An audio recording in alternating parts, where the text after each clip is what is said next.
நாளைக்கே போய் கொல்லிக்கட்டி எடுத்து வச்சு இதெல்லாம் கறிக்கிறேன். என்ன ஓடி போயிரு. bloody nonsense. என்னையா சாப்பிடுற? எனக்கு 2 இட்லி போதுங்க. 2 இட்லியா? உனக்கு 2 இட்லி தானே? எனக்கு 10 இட்லி 6 தோசை அவிச்ச முட்டை இருக்கா? இல்லையே. கொண்டாந்து கொடுங்க, அவிச்சுக்குவான். இல்ல நானே அவிச்சு கொண்டாந்துறேன். சீக்கிரம் போங்க. இப்ப கொண்டாந்துறேன் சார். வேற என்ன இருக்கு அதான் விட்டாங்க. கொண்டாந்துறேன் சார். ஏண்டா நாளைக்கெல்லாம் நீ சாப்பிடவே மாட்டியா? இங்க பாருங்க, கண்ணு வைக்காதீங்க, அப்புறம் கண்ணி வேலையா எங்க அக்கா சொல்லிடுவேன். என்னடா எப்ப பார்த்தாலும் கண்ணி கழிலன்னு சொல்ற? அதுக்கு ஒரு கெடு வச்சிருக்கியா? சொல்றேன், இன்னைக்கு நான் கழிச்சிடுறேன்.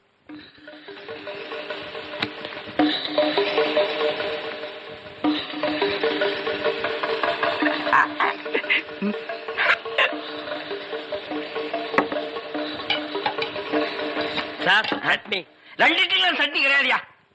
இங்க சாப்பிடுங்க சார். கொஞ்சம் சாம்பாராவது போடுங்க. சட்னி இல்லைங்க சாம்பாரா சார்? இந்த சார் வெறும் இட்லி எப்படி சார் சாப்பிடுறது? சும்மா சாப்பிட்டு தொலையா சார். இந்த கோழி ரோஸ்ட் சாப்பிடுங்க சார்.